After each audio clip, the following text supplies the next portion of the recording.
Well, thanks everybody for coming. I'll just open it up with a few comments and thoughts, but I believe our team took a good step forward this season. I've said it before, but it's just the first step. Earned the right to play in the Stanley Cup playoffs, a necessary step, I think, in our growth.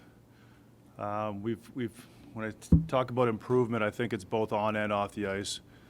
And we can touch on that as we talk today, and just the special feeling of the Stanley Cup playoffs here in Ottawa. And I've said it a number of times that I believe that this is the most underrated hockey market, the National Hockey League. Our fans proved that. That was special. The support, we felt it as coaches and managers, and definitely I think our players, they spoke enough about it as well. So very grateful for our fan support here in Ottawa. In saying that, Travis and I are here to answer any questions that you may have. All right, who wants to go first here? What do both of you think, like you called it a good first step, what do both of you think, starting with you, Steve, you need to do to make the next step? So I think, the first thing we said was internal growth for this group, and to a man, they all improved. I mean, to their credit, and to Travis, has the ability to get the best out of these players. So that's one way I think that we can continue to improve as a team. And then, I think the experience also of this season and the way that we played should lend to, some confidence for our group moving into next year. I think as far as improving, we've taken a step. Internally, I thought our players improved not only from over last summer, but the course of the season. I think it's important that we continue to improve, though, that it's not status quo, that as coaches, as an organization, we push our players to, have a growth mindset of getting better. And how you left today isn't going to be acceptable if you just come back the same. I think a lot of our players are in that age group where they still have room to grow as players. And that's going to be very important for us to be a better team next year. I think you were hired like about a year ago now. If I'd asked you on day one when you were sitting here with Steve, what sort of stamp do you want to put on this team? What would that have been, and what do you feel like you guys achieved? Yeah, I think a mindset of our group of how we wanted to play, team identity, would have been first and foremost. What kind of team we ultimately want to be as far as winning, and just caring about winning. That's part of it, and being hard to play against. And I think we've taken a step in that direction. I think teams that ultimately win Stanley Cups are hard to play against in their own way. I think we talked about that probably the first day I got the job. And, we've taken a step in that direction, but it's still a step. Julie? I think it's fair to say that this team hit a low point in November when they lost 5 in a row before they went on a winning streak in December and ultimately helped propel them in their chase for the playoffs. It's kind of like a two-pronged question, but for Travis, how did this team get out of that slide, and what did you notice from them on how they went about that? And Steve, I'd like to know your thoughts on that as well. We've talked about it a lot in here. I think there's always a point where everything comes to a head, and that was probably one of those points, if not the point, because I think there's a lot of hope with our group coming into the season. They were playing some pretty good hockey, and it was almost a little bit of panic setting in with our group, and a lot of here we go again. That happens a little bit when you play in a Canadian market because you can't get away from it. And, a little bit of a coming to with our group, where we've done a lot of talking about things, but now you've got to really look in the mirror and learn fast and quickly. And I'd like to think that the way we approach things with our group as a process helped us through that time, being able to be very honest with our team, to the point where, talking about if we live in the past, like there was a lot of here we go again, and give our players a lot of credit. They didn't let it slip away from them, and they stuck with it, and dug themselves out. And Steve, what did you make of how, from afar, how that team dug itself out of that hole and propelled itself for the rest of the year? I think it speaks to the character of the group, character of the individuals. I believe that the veterans that added to this group have that experience, and it goes far beyond what Travis or I could say to them to help them through it. But there's players there that have gone through it, and the conversations, whether it's in between periods or before games or on the bus, having some calming influence in and around this group to help them grow. But ultimately, it's the character of the group, and they've just sort of they've been coming, and they've been showing signs of it, and we're able to take a good step this year. Steve, during the trade deadline, you said the number one thing on your board to improve was 5-on-5 scoring. What's number one on your board going into the offseason? Well, it's a good question. I think that continues to be an area, but I think that's internal as well. And 5-on-5, yeah, I think that I think that there's things, and Travis can touch on it as well. I think that there's going to be some growth in that area. I think with the group we have returning, there's some areas that I'm going to look at, but as we've talked about before, I mean, the market will sort of dictate on if you can add those types of players or improve in that area. And until you find that opportunity, it has to come from within. So, I mean, you can go look back at my first year as general manager and not being able to accomplish anything at a trade deadline for a number of reasons, and then waiting for the opportunity to do it. So the offseason, again, will be another opportunity for me to see if I can add to this group, but nothing specific at this point. And then just to follow up, Travis, just knowing you guys were third in the league for 5-on-5 scoring, but that you were still able to make the playoffs and make a push, there's positives there, but how do you improve that aspect? Yeah, that's not the only aspect we're going to look to improve. As coaches, we'll do a deep dive into all parts of our game, and 5-on-5 scoring will be one of them. But we'll look at every part of our game. It's easier said than done just to score 5-on-5, but I do think it's an area that we can improve in. Again, a lot of this is repetitive. I feel like we call it puck luck, call it whatever you want. The puck just didn't go in the net for some of our players when they had looks to score as well. Back to the second row with Alex. Just for you, Steve, how much of a priority is it for you to re-sign Coach during the summer? Yeah, I don't like, and I won't talk about contract negotiations, but I mean, we love G. We want to have him back, and we touched on it briefly at the exit meetings, and everything's still fresh right now.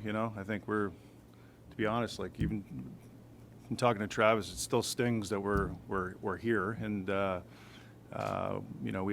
we had belief in our group, and so everything's really fresh right now. But I will get to speaking to all of our players that are up for contract.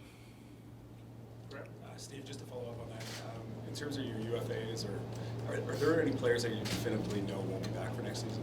No, I mean, it's the process in which we're going to do this is Travis and I will take a little bit of time here, decompress, and then we'll speak more in depth on our team and on individuals, and look at areas where we can improve. And we've had some good performances from a lot of those players. And just to follow up, right defense, Nick Jensen talked to us the other day. Wouldn't disclose what his injury was or like timetables, second opinions from doctors and whatnot. Given his injury status, the depth on right D right now, is that an area where you have to go into the market and get yourself another right defenseman? Yeah, first of all, I think, we talked about end of season and coming out with the injury list and speaking specifically to the injuries that our players dealt with through the playoffs. I don't believe in doing that. I think it's personal. Our players, if they want to speak to it, they can. Kind of feel like it might be justification on why we didn't get through the series. We don't live in that world. But I can tell you that just about every one of our players was dealing with something. When you play as hard as they did, and the commitment that they've shown, they played through a lot, including Nick. And he's an absolute warrior to be able to continue to perform at a level with what he was dealing with. And it's the character of the individual, Nick in particular, but all of them. So I'm not going to come out with any list and speak specifically to injuries, but he will get reevaluated, and if it is something significant, for sure, that's definitely an area to look at. We have some players coming up, and but that'll be an area to look at for sure. And just to follow up on that, when he was speaking here, he wouldn't reveal what it was, but he said he was going to get a second opinion from doctors on what the next steps would be. Is he going to need surgery? We don't know. We don't know. Yeah. Anyone else? Alex? I'm just curious, at the deadline, you acquired Fabian Zetterlund, you gave up, second round pick. I'm just curious for you, like, is that a guy that you see as a part of the long-term solution or part of the long-term process of this team? I'm just curious moving forward as he is in RFA. Yes. No, we do. I mean, we think that we think he's a good fit for our group, and like many of our players, we feel like there's room for improvement. I think any player, like coming over from a different system and coming in, and Travis getting a chance to coach, I think you could see the growth from him as the season continued to go along. So we're excited about what like his potential and the upside there. Steve, just a couple things. Your first round pick this year is number 21. Have you made any decisions regarding keeping it? Your owner kind of says slow play it. I mean, are you going to slow play it and just hold on, or? Yeah, I know what we're going to do with it. I don't know if I want to reveal it to you guys right now, but no, it's highly likely that we'll keep our pick. Is it a good draft? Yeah, well, I mean, we have good scouts. I think they've proven along the way that they can find talent. So every draft year you go into it, and people say the drop-off's at 12, and then there's a group of this or that. But I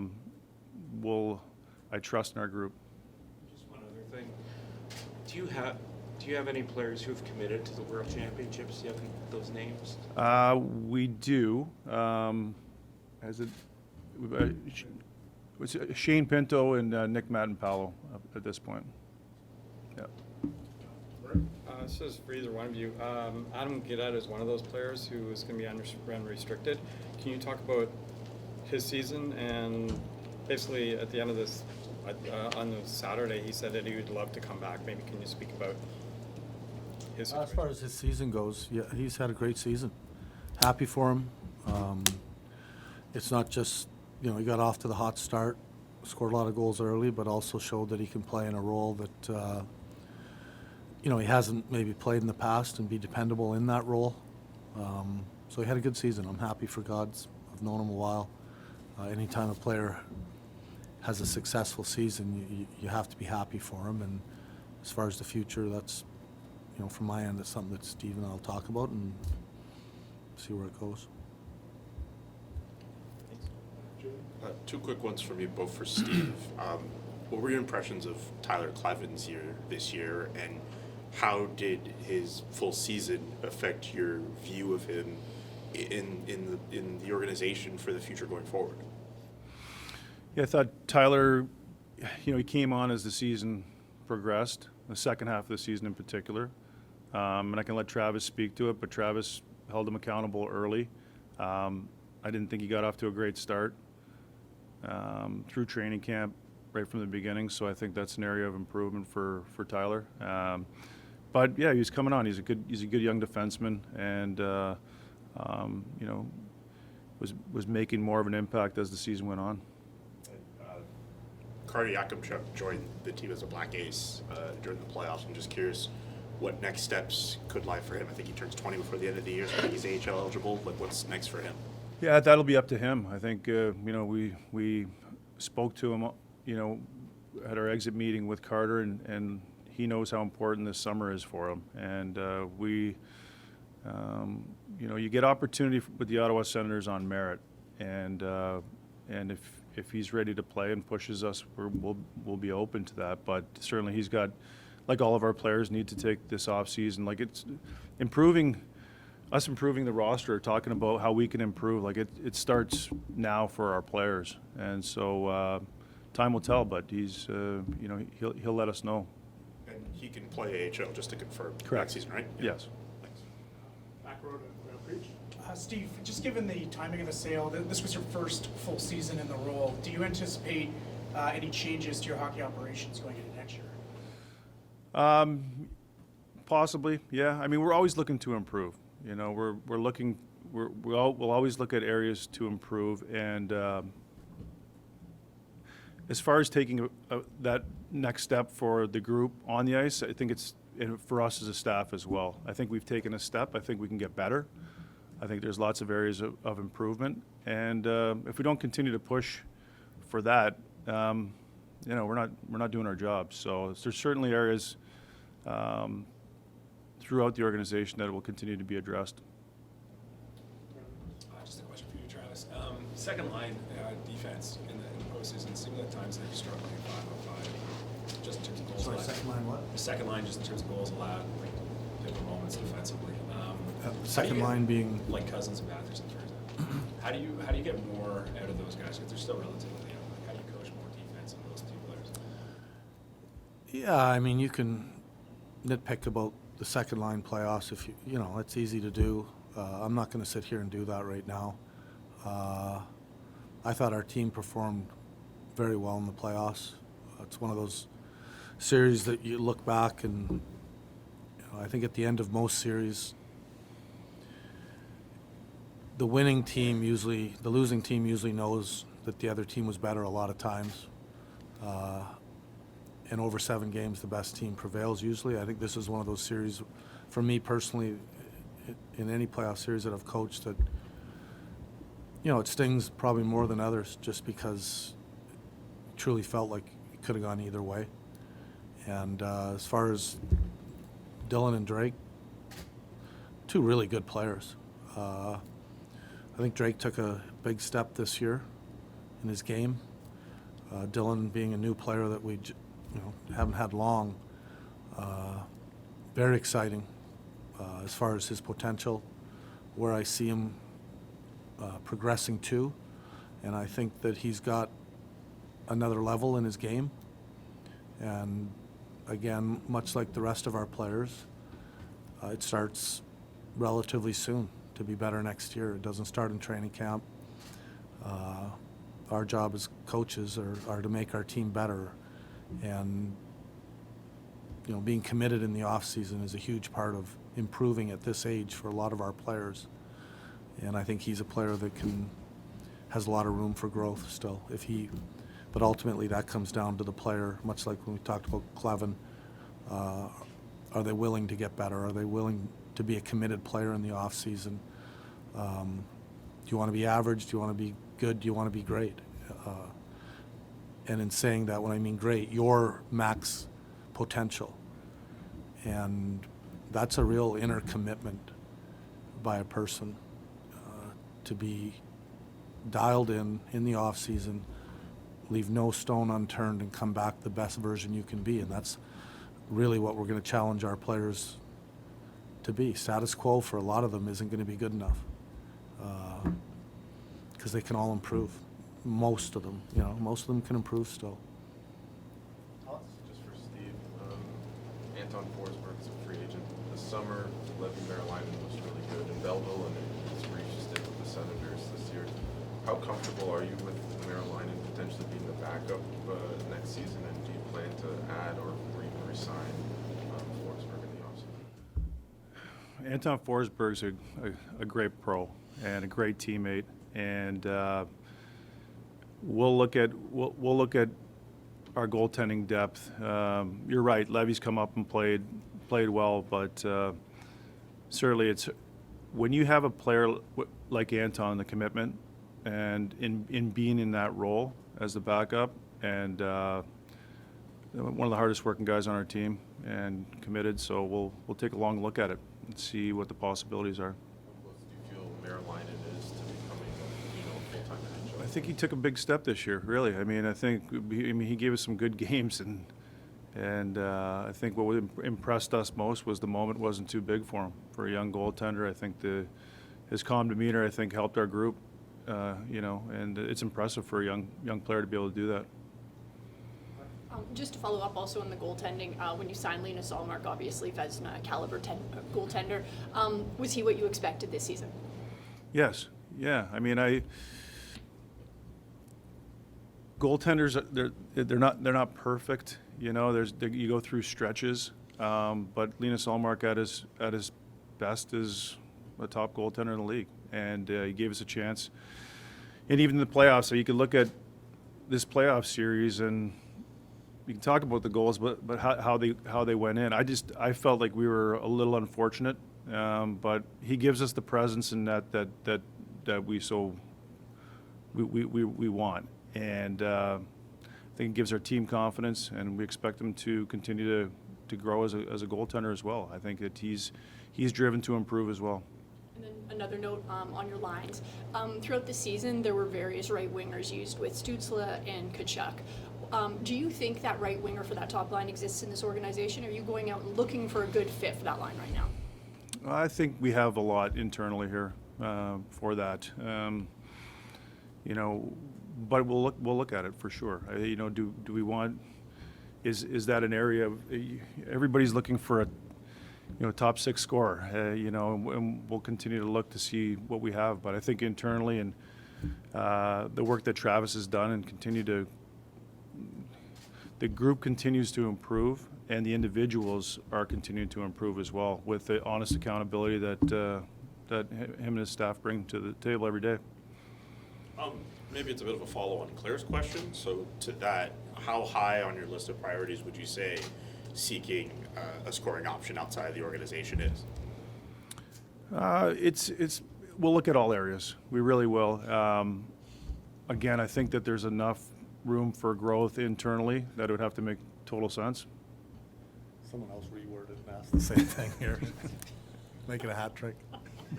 Anything else? We gotta ask. Yeah, I hear you. Anything else? Yeah, is that it? I'll have another one. Travis Hamonic was up here. He's also got a contract up. He's kind of an optional. Where do you see his future being?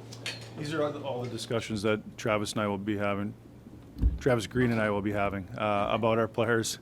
We want to go through the process honestly, and I think we'll have some decisions to make. But we'll get started on that once we get a couple more days to decompress. For scouting meetings. They are in 2 weeks. Yeah.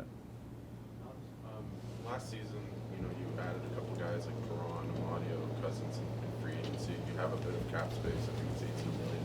How important is free agency as a vehicle for you to acquire talent this offseason? Again, I hate going back to it, but depending on really what the market is, it's going to have to make sense. It'll be good to have some cap space. That flexibility is important. How we use it, we'll figure that out. I mean, going into the deadline this year with not a lot of cap space made it more challenging, and so. But we'll take a look at the free agents, see how they fit into our group, and if it makes sense, we'll look to do it. Travis, we talked about your PK and structure all season long. It feels like, is there any consideration, like at what point in the offseason you review like your special teams and then say, maybe we'll change the structure for next season? Yeah, we're going to do a deep dive, and like I said earlier, into all parts of our game. Our penalty kill being one of them, our power play as well. I'm looking to improve all parts of our game.